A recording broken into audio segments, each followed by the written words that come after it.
This seemed to be Stuyvesant's day for drunken women. Well, it was Paris. It was 1929.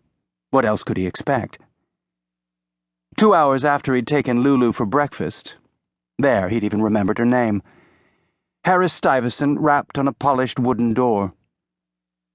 The Rive Droite apartment was half as old and 10 times as clean as his hotel room across the Seine, and even 3 flights up from street level, its hallways smelled like money. No septic tanks around here. He knocked again.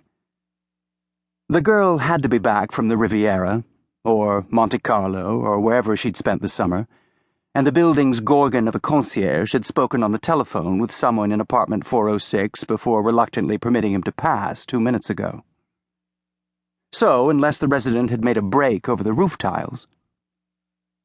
He changed from knuckles to fist and pounded hard. In response, a low, extended grumble welled gradually from within. Locks rattled. The door swung open. The girl was tall and brown, dark eyes, chestnut hair, sun-tanned skin, dressed in a man's chocolate-colored dressing gown.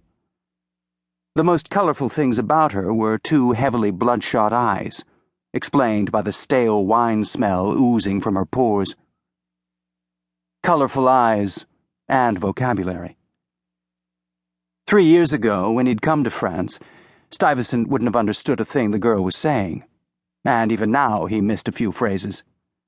Those he did get made him blink. "Yeah, sorry," he interrupted loudly in English. "I woke you up and you're not happy with me. I need to ask you about Pip Crosby." "Who?" The accent sounded American, suggesting this was the roommate, but he'd need more than a monosyllable to be sure. "Pip, Philippa Crosby." "Phil?" The red eyes squinted against the brightness, and the wide, dry lips emitted another expletive. Thought appeared to be a challenge, but he caught no flare of guilty panic across her angular features. "Are you Nancy Berger?" He took that for an affirmative and planted one broad hand against the door, pushing gently. "How about I come in and fix you some coffee?" She swayed. He caught her elbow, then hooked his Panama over the coat rack and walked her inside to a seat, finding a roomy, light-filled apartment, comfortably furnished and clean beneath what appeared to be an exploded suitcase. He located the kitchen and a coffee percolator, along with a package of grounds that, although stale-smelling, at least wasn't chicory. While the pot gurgled, he snooped through drawers and flipped through a crate of unopened mail. It dated back to June.